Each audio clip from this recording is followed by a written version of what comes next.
Assalamualaikum warahmatullahi wabarakatuh. Perkenalkan, nama saya Laurencia Puspita dengan NIM L0211813136. Saya merupakan salah satu mahasiswa dari kelas Rehabilitasi dan Pengembangan Sumber Daya Perairan. Nah, di sini saya akan menjelaskan mengenai rehabilitasi lamun atau seagrass. Sebelum membahas lebih lanjut, kita terlebih dahulu harus mengetahui apa itu lamun. Nah, lamun atau seagrass adalah tumbuhan berbunga atau yang biasa disebut dengan Angiospermae yang dapat tumbuh dengan baik pada lingkungan laut dangkal. Nah, semua lamun adalah tumbuhan berbiji satu atau monokotil yang mempunyai akar, rimpang atau rizoma, daun, bunga, dan buah seperti halnya dengan tumbuhan berpembuluh yang tumbuh di darat. Selain itu, kita juga harus membedakan antara lamun dan ekosistem padang lamun. Nah, ekosistem padang lamun merupakan ekosistem pesisir yang ditumbuhi oleh lamun sebagai vegetasi yang dominan serta mampu hidup secara permanen di bawah permukaan air laut. Ekosistem padang lamun merupakan suatu ekosistem yang kompleks dan mempunyai fungsi dan manfaat yang sangat penting bagi perairan wilayah pesisir. Selanjutnya kita akan membahas mengenai peranan lamun. Lamun memiliki banyak peranan, diantaranya yaitu yang pertama yaitu sebagai produsen. Lamun mempunyai tingkat produktivitas primer tertinggi bila dibandingkan dengan ekosistem lainnya yang ada di laut dangkal seperti ekosistem terumbu karang. Nah, yang kedua yaitu lamun berperan sebagai habitat biota. Lamun memberikan tempat perlindungan dan tempat menempel berbagai hewan dan tumbuh-tumbuhan seperti alga.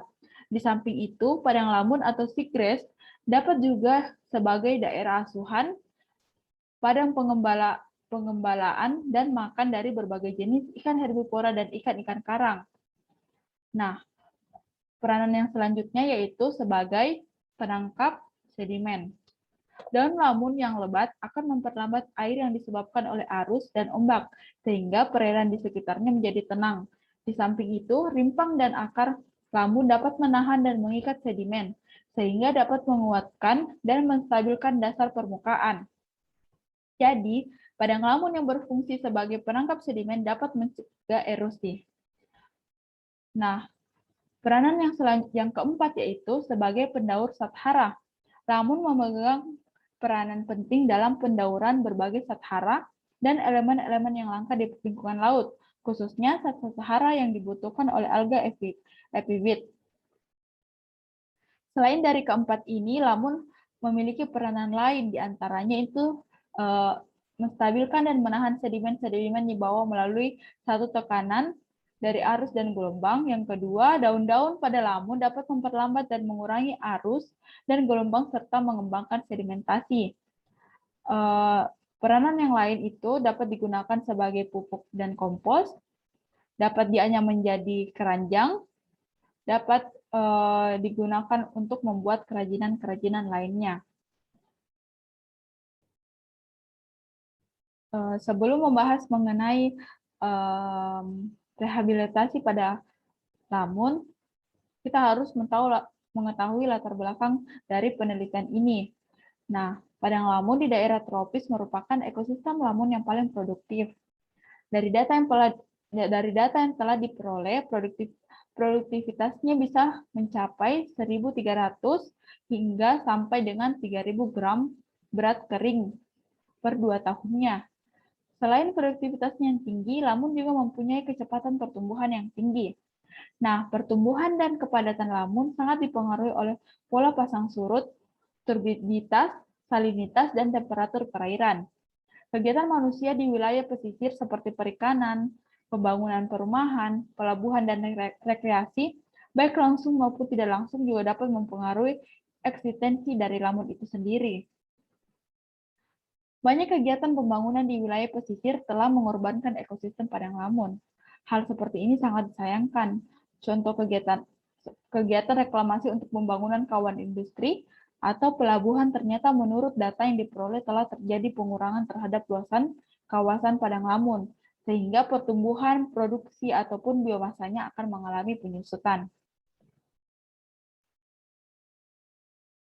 Nah, dampak dari degradasi padang lamun dapat mengarah pada menurunnya keragaman biota laut sebagai akibat hilang atau menurunnya fungsi ekologi dari ekosistem ini. Upaya rehabilitasi menjadi isu yang penting untuk dipikirkan bersama, seperti kegiatan transplantasi lamun pada suatu habitat yang telah rusak dan penanaman lamun buatan untuk menjaga kestabilan dan mempertahankan produktivitas perairan. Merujuk pada kenyataan bahwa padang lamun dapat mendapat tekanan gangguan utama dari aktivitas manusia, maka untuk rehabilitasinya dapat dilaksanakan melalui dua pendekatan. Nah, pendekatan itu menurut pendapat ini diutarakan oleh Tarusman 2009. Yang pertama yang dapat dilakukan yaitu rehabilitasi lunak.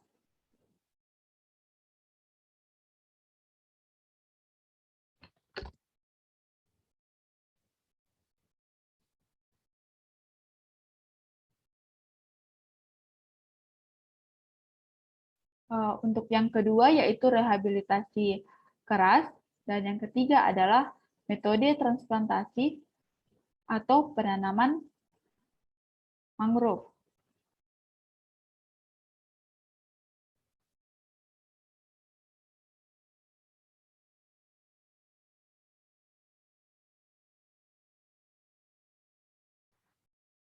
Rehabilitasi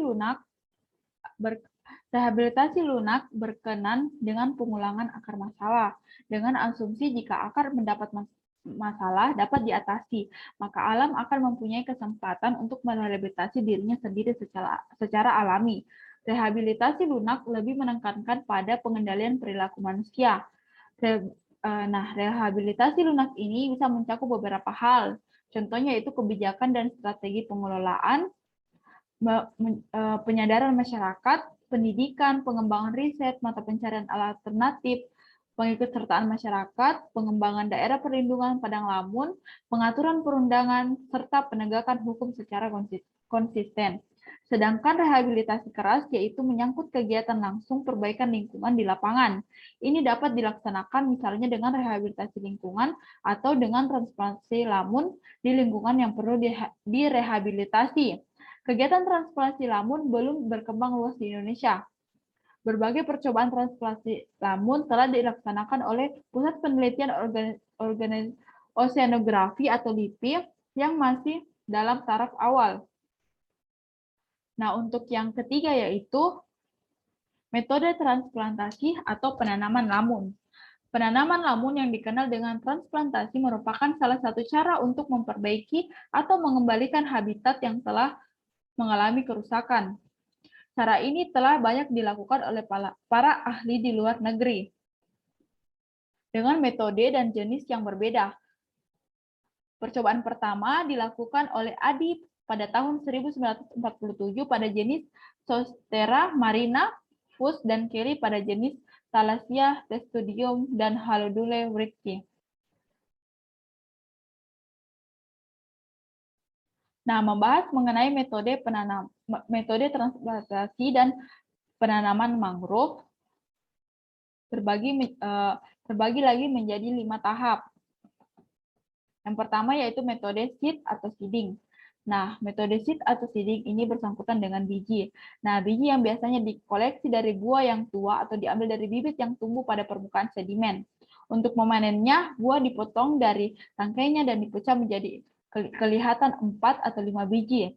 Nah, biji dan benih segera ditanam atau ditaruh di lapangan atau laboratorium dan disiram dengan air laut yang mengalir sampai saat ini. Untuk cara ini, sampai saat ini, teknik untuk pembenihan masih sangat sedikit, sehingga penanaman dengan biji tidak direkomendasikan untuk penanaman lamun. Hal ini juga berkaitan dengan biji yang kurang sukses untuk jenis lamun lain. Di samping itu, secara umum, biji atau benih dari jenis lamun lain sangat kecil dan mudah terbawa air, serta kecepatan perkembangan sangat lemah. Nah, untuk yang kedua yaitu metode spring anchored dan unanchored.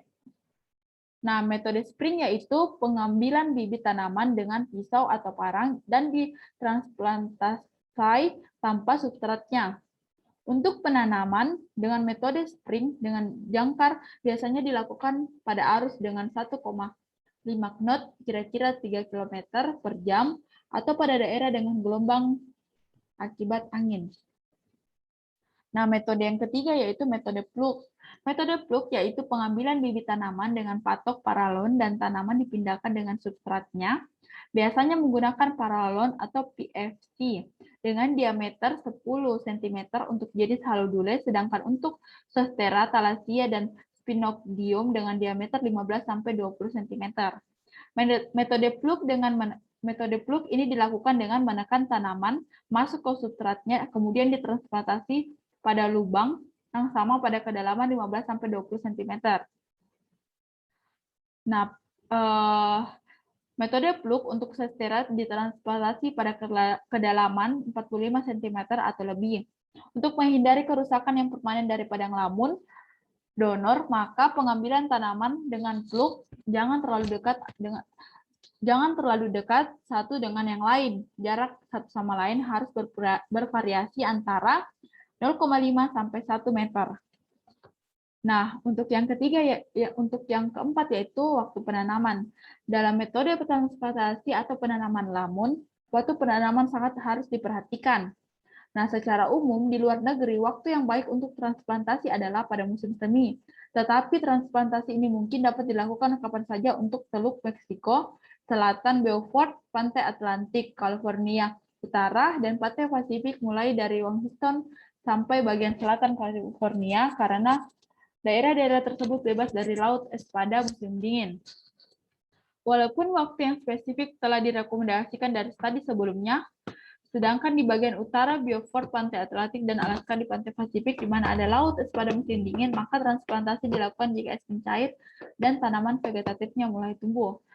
Nah, untuk penanaman ini sebaiknya kita lebih memperhatikan kepada suhu laut dan arus pada laut tersebut, sehingga waktu penanaman tidak merugikan dan tumbuhan lamun yang ditanam dapat bertahan dan bertumbuh dengan cepat. Nah, yang kelima yang harus diperhatikan yaitu kondisi lingkungan. Kondisi lingkungan ini menjadi hal yang sangat penting.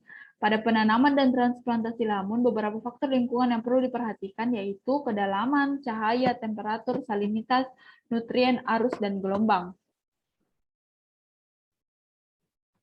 Nah, seperti teman-teman bisa lihat, pada tabel ini adalah waktu penanaman menurut jenis dan lokasinya.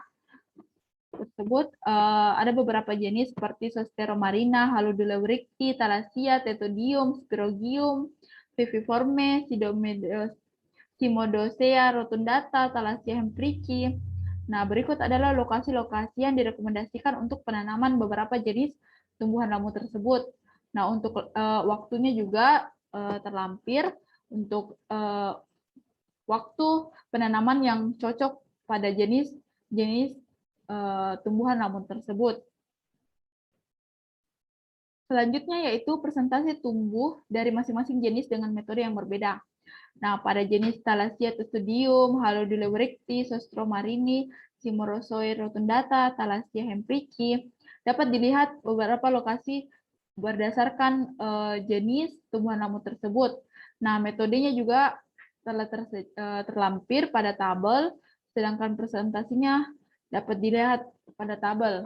Nah, berdasarkan presentasi tersebut, nilai yang paling tinggi terdapat pada jenis Halodula wrighti dengan lokasi yang bertempat di Lake Surprise, dan metode yang digunakan adalah metode spring.